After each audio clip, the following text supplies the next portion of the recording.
Gid and I were squad leaders together, overlapped for a period of time, and I left in September of '70, and Gid left where around Christmas, February. February 71. of '71. So Did y'all go into Cambodia during that Yeah. time? Yeah, they did. Yeah. God, good God. Actually, going, you know what, as much scary as it was, going that deep into Cambodia was easier than diddling around the border. Was Where it they really? can get to the front and keep you alive. Wait, now he's the guy who got me shot. Wait a minute, I think I caught him That's a looking at joke. my ass one time. The most important part of the minute was we knew when Monday came around. I had diarrhea every Monday. I do have one question. Did everybody take their malaria pill? No. Doc, I hate to tell you, but They're not any more trustworthy now than they were then. But Doc, I will say this, he pretended he would take it, and when Doc would walk out, he would see if he could ring one of his pockets.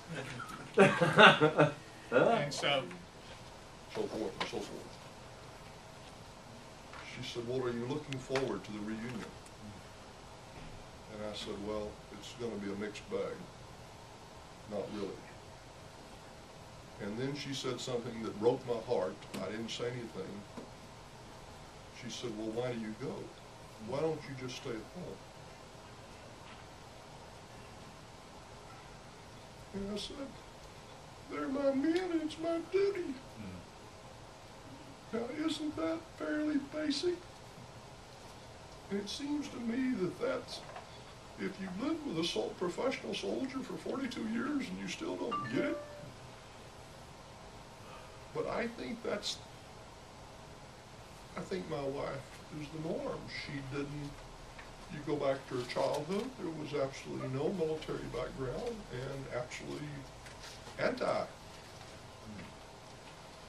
And when I was falling in love with her, I didn't check that all out as far as the political affiliations of how that all rolled and so forth. And we're all grown men and women here, and we can say these.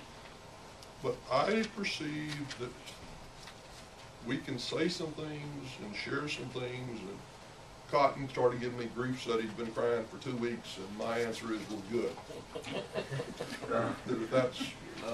That's Still crying, damn it. yeah, and so, but it's with us. Now, we had a very sad experience 2 years ago with one of our lieutenants came and proceeded to get drunk by 1 o'clock and started. Folks, this is not the time to get drunk today. Y'all can do that someplace else. So just be aware of what we're trying to do and nothing more else said.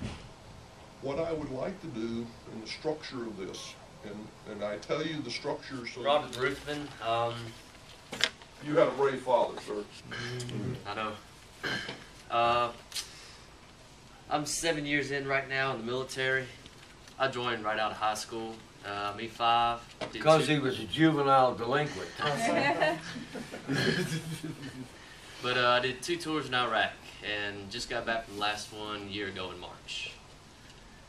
And that's about it. And what are your future plans? Sir? Future plans. Right now, I'm going to community college, and in fall semester, I'm going to transfer to Ole Miss.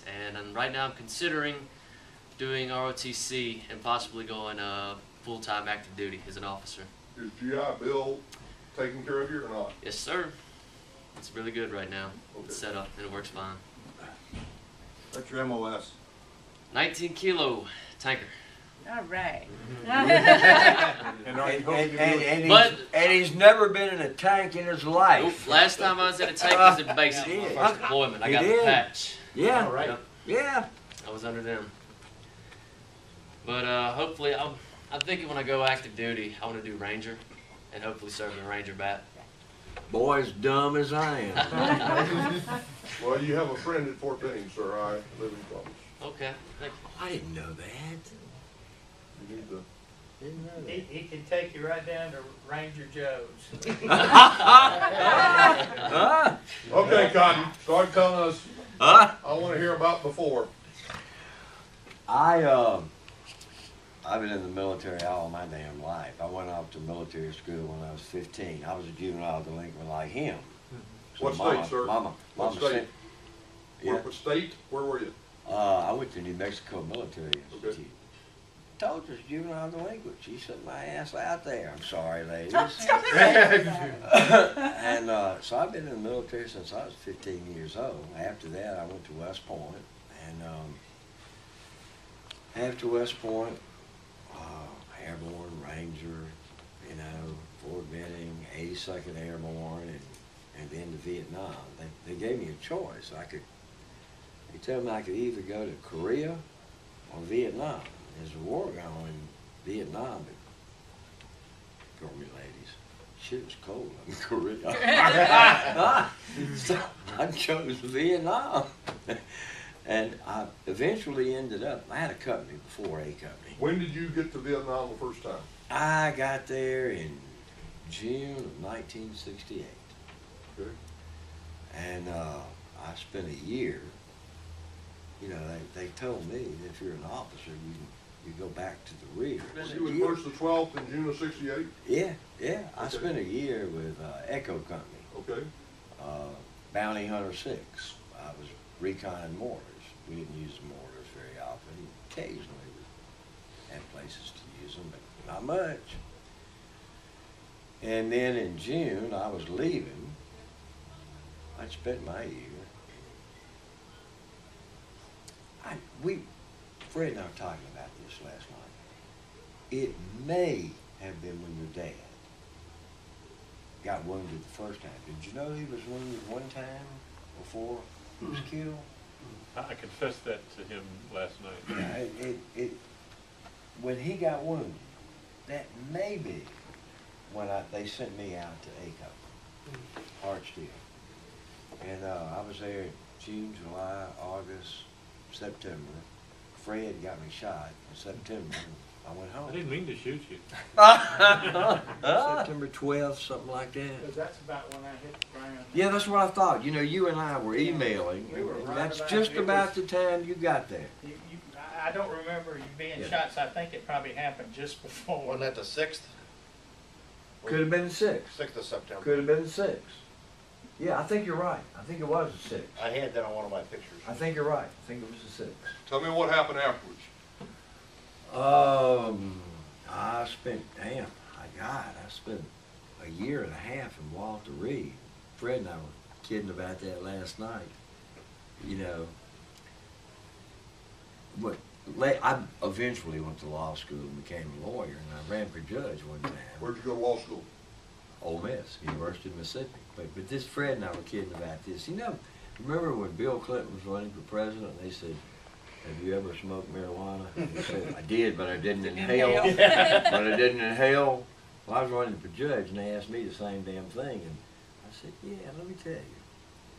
I was in the hospital in Japan in a body cast. I mean, from my neck down to my ankles, and my guys, I had three guys from A Company, from right here, okay, who were there ahead of me. You know, they'd been wounded ahead of me, and I was in terrible pain. Fred can explain that to you.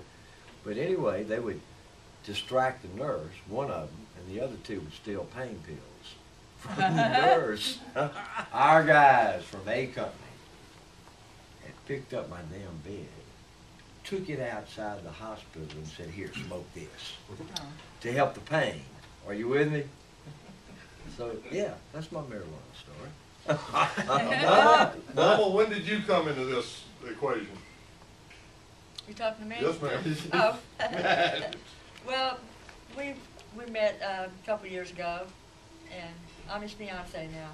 Okay. And she's a damn Yankee. And I'm in Illinois. Moving right along.